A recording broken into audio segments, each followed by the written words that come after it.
Hi, I'm Jim Jubileer, owner Jubileer Results Group, and I would like to welcome you to First Fridays, where today's topic is abundance, why the future is brighter than you think. Abundance. We are going to hit on that theme hard for the next 27 minutes. I have a lot of content to share with you, and I look forward to having you join me in the conversation. I do have a couple of upcoming events coming up. An all-day workshop in a couple of weeks called Discover Your Why/Core Values. This is designed for intact management teams to come with the leader or owner. However, individuals are also invited to come. And in this workshop, we'll go through the why discovery process, so you can learn how you're hardwired and what your passion and purpose is, and then how you express that in the world, and particularly inside your organization through the expression of the core values. It's going to be a great day. Greenville, South Carolina. March 6th, First Fridays, will be a continuation of this webinar. So we're going to call it Abundance Part 2. March 9th, I'll be speaking at the Great Ideas Conference, which is put on by the association. There's actually an association of people who are the executive directors of associations, and it's a very big industry conference. Why are you on this call? It's because you view the world through a lens of abundance, not scarcity. And you're excited about the future, you're not scared of it. And you're interested in growing your business 10x, not 10%. So if this sounds like you, I want to talk to you because that is the description of who my clients and my target market is. That is where I'm focused, and that's where we're going. So imagine it's 1915, and you and I are meeting. And we're going to commit ourselves to a 25-year program. We're going to meet once a year for 25 years and talk about future disruptive technologies. Now, in 1915, you already witnessed radical change in the previous 25 years. You saw the growth of the automobile, the invention of the automobile, the airplane, the wireless, electricity, rather unimaginable developments. So you're sitting in 1915 and you're asking yourself, what could possibly come after that? Like, what will the next 25 years hold? Well, here's what you would see. You would see an early Model T be replaced by something that's starting to look like the modern cars that we have. You would be listening, your form of entertainment would be the radio and not much else. By 1940, you'd be watching television, which changed everything. Massive impact on our culture, our society, our governance, our economy. There was very little commercial aviation in 1915, and by 1940, people were actually flying around the country. Also, radical revolutionary changes. There were numerous domestic appliances that completely changed the amount of labor people had to expend just to live their life. Look at the dress this lady's wearing. And by 1940, we have something that doesn't look that much different than our modern dishwasher. A mangle, some of you may know what this is. And you can see it got turned into something like the modern washing machine. Change after change after change. So why am I showing you this? I'm involved with a program run by Peter Diamandis, who is the founder of the X Prize, which was the first X Prize was given to the first team that sent a rocket into space and then successfully landed it back on Earth. Since then, there have been new X Prizes given. Peter runs a program called Abundance 360, which I just attended, and that is what we'll be covering today. It's a 25-year program. This is year 3. He is committed to running it for the next 25 years. So don't fret. If you're interested in coming, there's still time. We got a lot of years to come. And so we went through a thought exercise I wanted to share with you about, well, what did 25 years bring when we were dealing with this 100 years ago? And what I can guarantee with 100% degree of confidence, and I'd be offering to pay you every single penny you paid for this webinar, that in the next 25 years, we're likely to see even more change than we've seen in the past 25 years. And that's what we're here to talk about. A little bit more about Peter. Abundance, which started this work, is a book, and I've already given it to some of you on this call. Highly recommended reading it. Peter is an MIT astrophysicist, Harvard MD, voted by Time magazine as one of the 50 most influential world leaders, and just an all-around nice guy as well. So I spent 3 days with him in Beverly Hills 2 weeks ago, and last week, and I'm sharing with you what I learned. His new book, just out, is called Bold, and also a great read. So this is what Peter says about the Abundance 360 Summit. This is the group I've always wanted to put together. Forward-thinking entrepreneurs and early adopters who really want to figure out how to take advantage of the future and make it a positive future, not a negative future. So let's get into specifics. Here's just a panorama shot of the ballroom. There were 250 hand-selected entrepreneurs. Shot of me speaking to the crowd and asking Peter a question. It was just a wonderful gathering. The attendees were just as wonderful, maybe even more wonderful than the speakers themselves. The news assaults us, or should I say insults us, with everything that's wrong. The saying is, if it bleeds, it leads. If it's something about the worst of human nature, it makes it onto the news. And with our 24-hour news cycle and with TVs appearing apparently in every restaurant and bathroom across the country, we tend to think it's true that the world is filled with problems. Not to say that there aren't problems, there are, but the lens we adopt is the world's biggest problems are the world's biggest opportunities. It requires a mind shift, and we're going to talk about how to take that mind shift in a moment. Just a reminder that if you're on this live, please feel free to chat in questions, comments. Let me know if you can hear me loud and clear as well. Whoops. If you want to be a billionaire, help a billion people. All they have to do is pay you $1. And we're actually going to study examples of people who are doing that.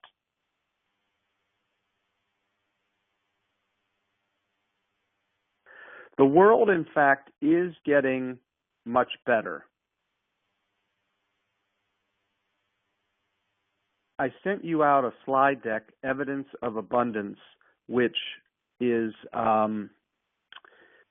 been very popular. I've had over 100 downloads of it. And separately, in the link you'll get after this webinar, you'll see a second slide deck, which are 26 other slides. They come from a different source, but they all speak to the same thing. Bill Clinton promoted Peter Diamandis at the Clinton Global Initiative, and he was their keynote speaker. And he said, Peter, don't you get bummed out? I mean, don't you follow the news? And he said, well, no, actually. Everybody's entitled to their own opinion, but not their own facts. And when you look at the actual on-the-ground facts about how humanity is living today, it truly is never been better. So we're not going to take time during the webinar, but I encourage you to look through those slides. So how do we create exponential organizations, and how do we change our thinking? We begin with the massively transformative purpose, MTP. That is kind of like what Jim Collins calls your BHAG, which is a big, hairy, audacious goal. And it's something that aligns the entire organization. It's a very big problem that you're also very excited to solve.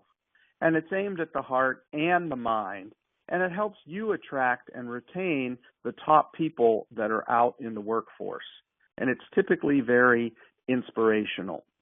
My MTP relates to educating and inspiring successful business owners and other leaders who want to prevent the worst effects of runaway climate change. That's my personal MTP. It's not a business focus. It happens to be about a very big problem I'm very worried about.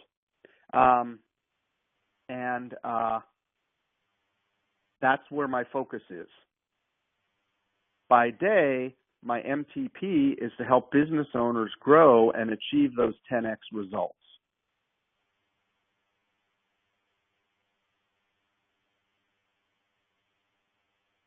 So related to your MTP, back up. In the Abundance program, we all worked on our MTPs and we shared them with each other.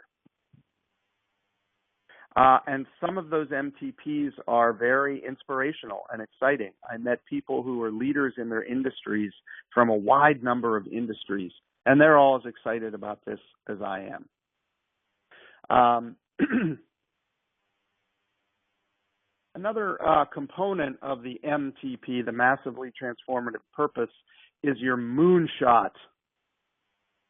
Google is famous for creating this word, and the director of Moonshots at Google is a guy named Astro Teller.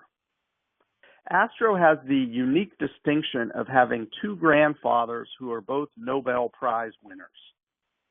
Talk about one smart dude. And out of Google Moonshots comes things like the autonomous or driverless car and a number of other extremely far out projects. The goal is 10x, not 10%. And here's where the breakthrough is. You might want to write this down. It's 100 times more worth it to go for the moonshot, but it's not 100 times harder. It's more like 10 times harder. And will you fully achieve it? Sometimes yes, sometimes no. But if you shoot for the stars, you're going to land on the moon. And so we have numerous examples of how moonshot projects are producing real transformations in industry after industry all throughout society. So just quick recap. MTP, massively transformative purpose. What is yours? And if you have questions, shoot me an email and we can talk through it. Moonshot, where can you get a 10x growth in your business?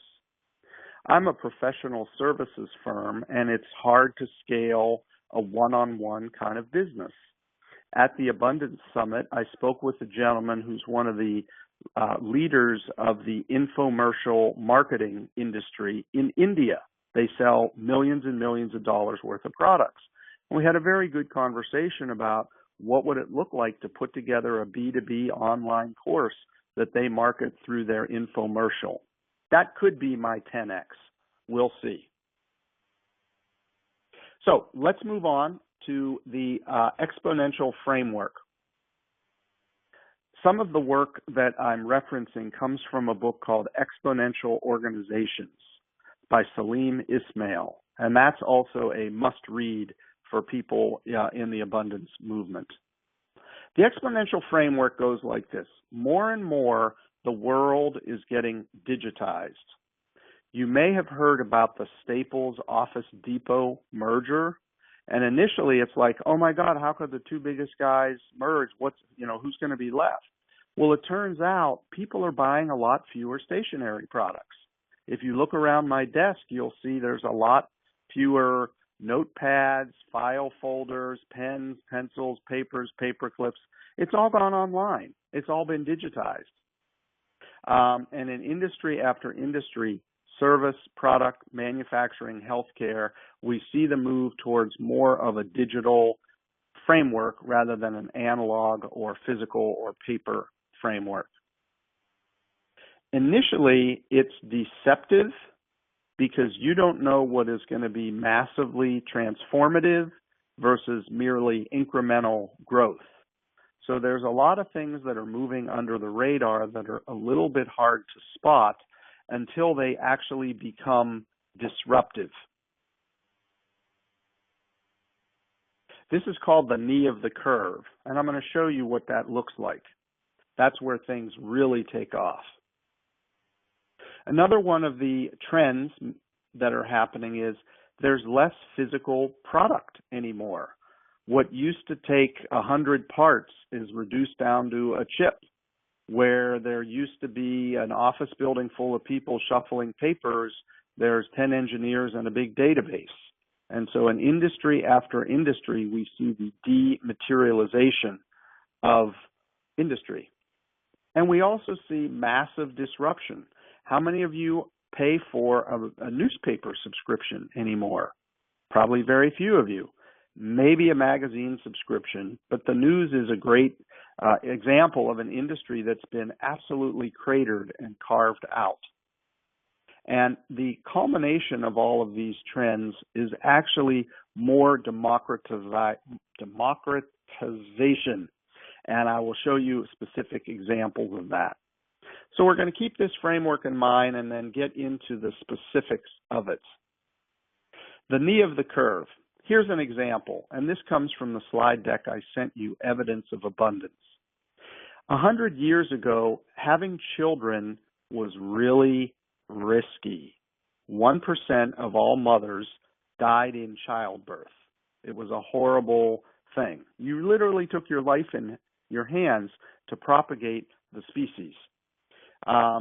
Each year since then, or each 5-year chunk, it's come down and down to where all of a sudden, around 1950, with modern medical practices, it's almost been virtually eradicated. So can you see how that's not a straight line slope? And what we're talking about with this work is stuff that is nonlinear. It is exponential. And in industry after industry, technology after technology, we see these kind of exponential curves, not linear curves. Now, this poses a real problem for us because as a species, we've evolved organically. It wasn't that long ago we were sitting around a fire outdoors roasting meat and having our food once every few days. That's in our cells. That's in our hardwiring. So we're not used to exponential thinking, and it puts stress on the system. The World Economic Forum was just held in Davos, Switzerland, and Edelman, which is a big PR agency, puts out something called the Trust Barometer. A big study, global, many countries, and Edelman reports that people are more disruptive or bewildered by technology than ever before. So I don't want to paint an overly rosy picture. And yet we see this hockey stick type of curve happening all over the place. So it really raises a question for us. How do we take the best of technology but not get sucked in or caught up by the worst of technology? Now, disruption. If I went to the City Fathers in San Francisco in 2004 and said, right now there are 5 guys in a basement somewhere and they're writing some computer code, and the result of that computer code is one of your city's most important industries, the taxi industry, will be cut in third. A third of it's just going to go away. And not only that, the total market is going to be 3 times bigger than it currently is. Oh, and all that's going to happen in about 5 years. You would have been thrown out of the room. You would have had rotten tomatoes thrown at you. You would have been a kook. You would have been crazy. And what happened? Uber. Now, many of you have used Uber, but many of you have not. My first Uber ride was in October. It was so off the charts cool. I said to myself, I'm never taking a taxi again. On a recent business trip, I didn't even rent a car. I just Ubered around. It was so much better. The drivers are friendly. The cars are clean. You don't pay a penny. Of course, you do pay. You just don't pay with money in your pocket. And a lot of what you're hearing in the news is noise about entrenched industries who are upset about the change that's coming. So Uber has demonetized the taxi business. Google demonetized libraries. Craigslist demonetized classifieds. Airbnb's market value is as big as some of the biggest hotel chains in the world, and they don't own a single hotel. It's crazy. For those of you that have not used Airbnb, I'm also a regular Airbnber, and it's worked really well. So that is what we talk about when we say demonetization. Now, let's look at dematerialization. In 1956, a computer was about the size of a small room, bigger than a refrigerator, had to get loaded on a forklift going to an airplane. In 2005, remember when the micro SD chip came out? It fit on your finger. It was crazy. How cool is that? Well, 10 years later, same form factor, 1,000 times more storage. And when you look at the history of the computer, it is a 30 million times improvement. So how cool is that? There's something called Moore's Law, which many of you have heard. Gordon Moore created the semiconductor and had to give a speech at a conference and looked and he saw that semiconductor processing power was doubling every 18 months. And since the time of that paper in 1964, people who study this keep looking at it, and Moore's Law has continued to hold true, a doubling every 18 months with no end in sight. There will be an end some point down the road, but computer scientists don't know when. And there are people who track technology adoption curves in every aspect of technology, the size of a pixel, the amount of artificial intelligence you can pack into a program, genetic sequencing. And all of this is part of what's called the singularity, which is the field of science that's tracking when machine intelligence will equal human intelligence. And it's currently scheduled to be around 2040. Let's look at dematerialization. What you have here is a picture of stuff. Typewriter, Walkman, tape player, TV, cookbook, whole bunch of stuff. You can see how big it is. If we added up the cost of the products and the cost of the back-end systems that support these products, you're looking at about $900,000 worth of technology in 1980 dollars. Not just the products themselves, but stuff like the voicemail system and voice recognition, et cetera, audio conferencing, in 1980 dollars. Well, guess what's in my pocket now? Bam! All those same things. Every single one of those same things and many more, all in a small device that slips into my pocket. Massive dematerialization of what we physically carry around and what we have access to.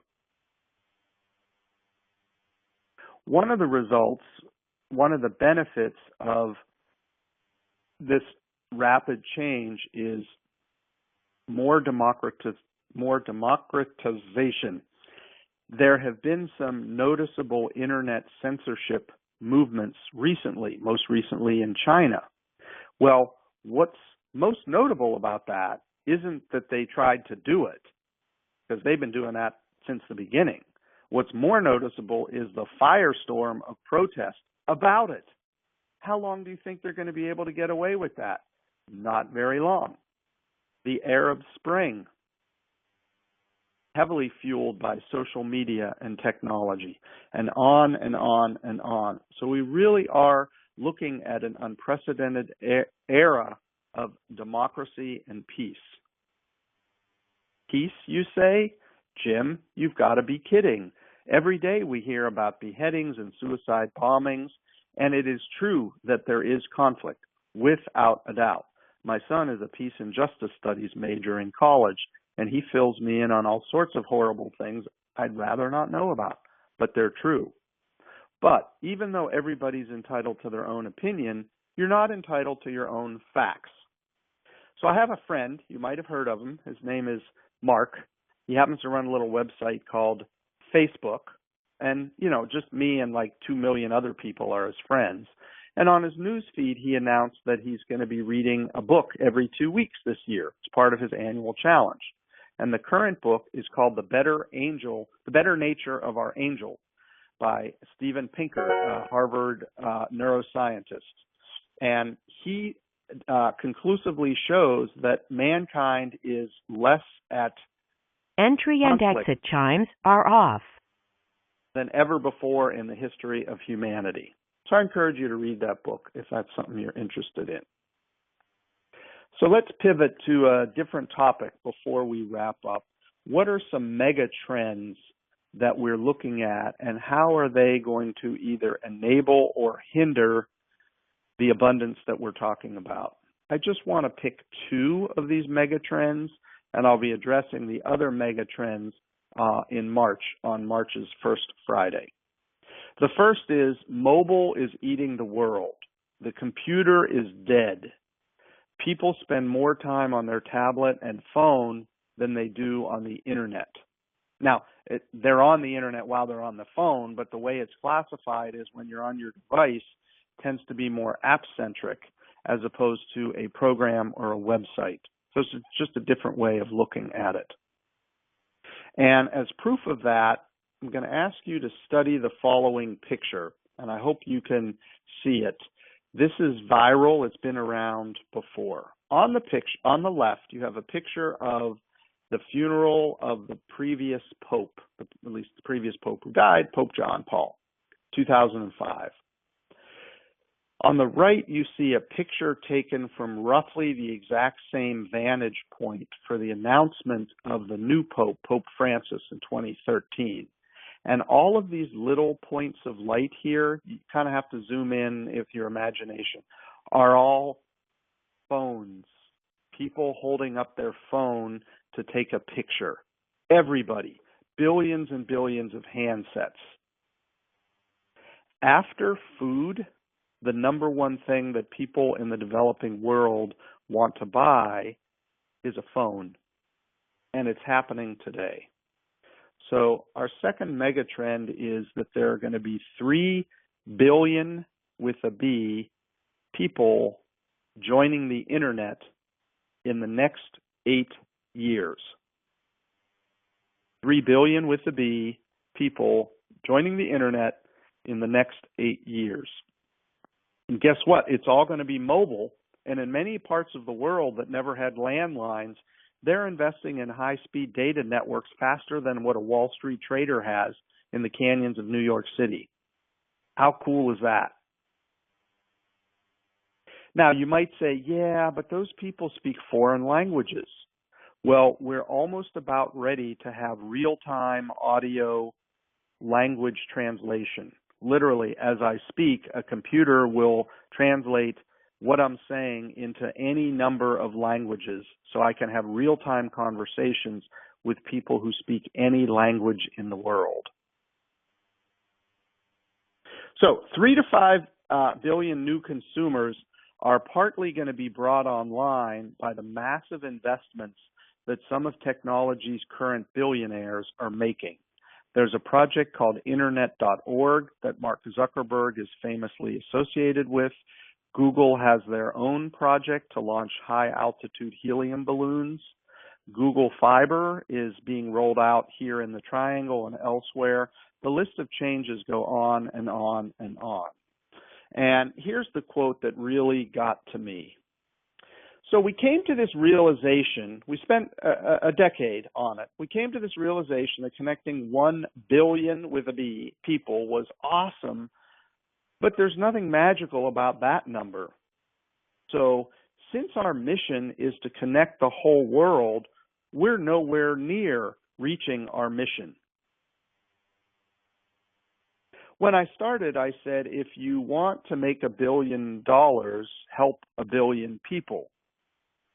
So here's a billionaire who is helping 1 billion people saying, oh, we've nowhere near reached our goal. And he's spending hundreds of millions of dollars of his own money and leveraging other investments to create a massive transformation for the world's poor who currently do not have access to the modern conveniences of life that we take for granted.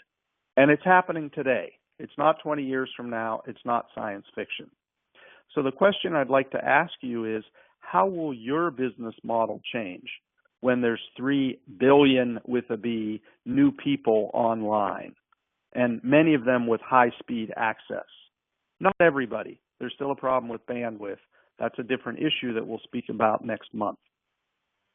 So in the chat, if you would, type in what your key takeaway is from what we've covered today.